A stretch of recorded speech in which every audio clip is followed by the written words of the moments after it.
প্রথমবারের মতো সর্বসাধারণের সামনে উন্মুক্ত করা হয়েছে ফেরাউনের সোনার মুখোশ ও সিংহাসন।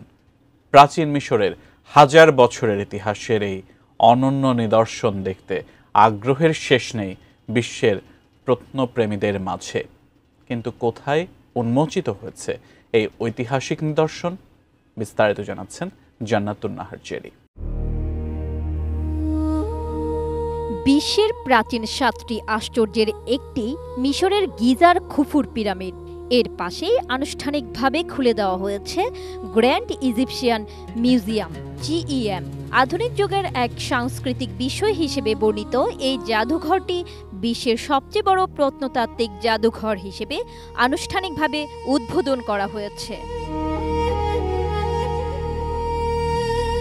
ব্রিটিশ সংবাদ মাধ্যম বিবিসির এক প্রতিবেদন অনুসারে গ্র্যান্ড ইজিপশিয়ান মিউজিয়াম মিশরের 7000 বছরের ইতিহাস তুলে ধরেছে।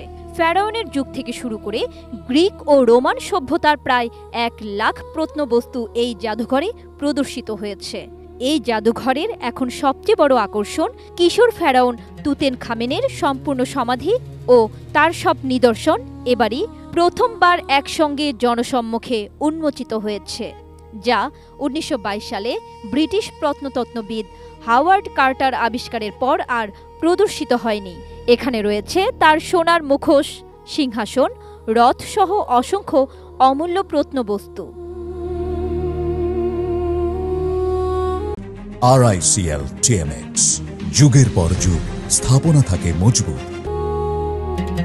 জাদুঘরের সাবেক প্রধান ডক্টর তারেক তাওফিক জানান, দর্শনার্থীরা যেন ঠিক কার্টারের মতোই সেই ঐতিহাসিক আবিষ্কারের মুহূর্তটি অনুভব করতে পারেন, এ লক্ষ্যেই পুরো সংগ্রহ একত্রে সাজানো হয়েছে। প্রায় $1.2 বিলিয়ন ব্যয়ে নির্মিত এই বিশাল জাদুঘর বছরে প্রায় 8 মিলিয়ন দর্শনার্থী আকর্ষণ করবে বলে আশা করা হচ্ছে, যা মিশরের দীর্ঘদিন স্থবির পর্যটন খাতে নতুন প্রাণ সঞ্চার করবে। এর স্থাপত্য নিজেই এক নিদর্শন। 5 লাখ বর্গমিটার বিস্তৃত এলাকা জুড়ে তৈরি এই জাদুঘরে রয়েছে পিরামিড আকৃতির প্রবেশদ্বার, অ্যালাবাস্টার পাথরের ত্রিভুজে সাজানো দেয়াল এবং দেয়ালে হায়ারোগ্লিফিক খোদাই, যার প্রতিটি অংশেই প্রতিফলিত হয়েছে প্রাচীন মিশরের গৌরব। জাদুঘরটির প্রবেশমুখে রয়েছে দ্বিতীয় রামেসাসের 3200 বছর পুরনো ওবেলিক্স এবং তার 11 মিটার উচ্চতার মূর্তি।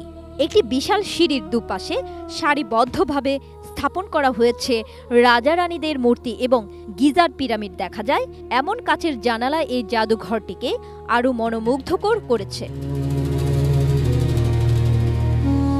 1992 সালে হুসনি মুবারকের আমলে পরিকল্পনা হলেও 2005 সালে এটির নির্মাণ শুরু হয়। আরব বসন্ত, অর্থনৈতিক সংকট, মহামারী ও আঞ্চলিক যুদ্ধ সব বাধা অতিক্রম করে অবশেষে প্রকল্পটি বাস্তবায়ন সম্ভব হয়। মিশরের সাবেক পুরাতত্ত্বমন্ত্রী ডক্টর জাহি হাওয়াজ এ জাদুঘর উদ্বোধনকে নিজের জীবনের স্বপ্নপূরণ বলে উল্লেখ করেছেন। তিনি বলেন, এখন সময় এসেছে বিদেশে থাকা গুরুত্বপূর্ণ মিশরীয় নিদর্শনগুলো ফেরত আনার। তার দাবি, ব্রিটিশ মিউজিয়ামের রোজেটা স্টোন, লুভরের ডেন্ডেরা জোডিয়াক ও বার্লিনের নেফারতিতির মূর্তি মিশরে ফিরিয়ে দিতে হবে। গ্র্যান্ড ইজিপশিয়ান মিউজিয়াম শুধু একটি স্থাপনা নয়, এটি প্রাচীন সভ্যতা, জাতীয় গর্ব এবং আধুনিক মিশরের সক্ষমতার প্রতীক।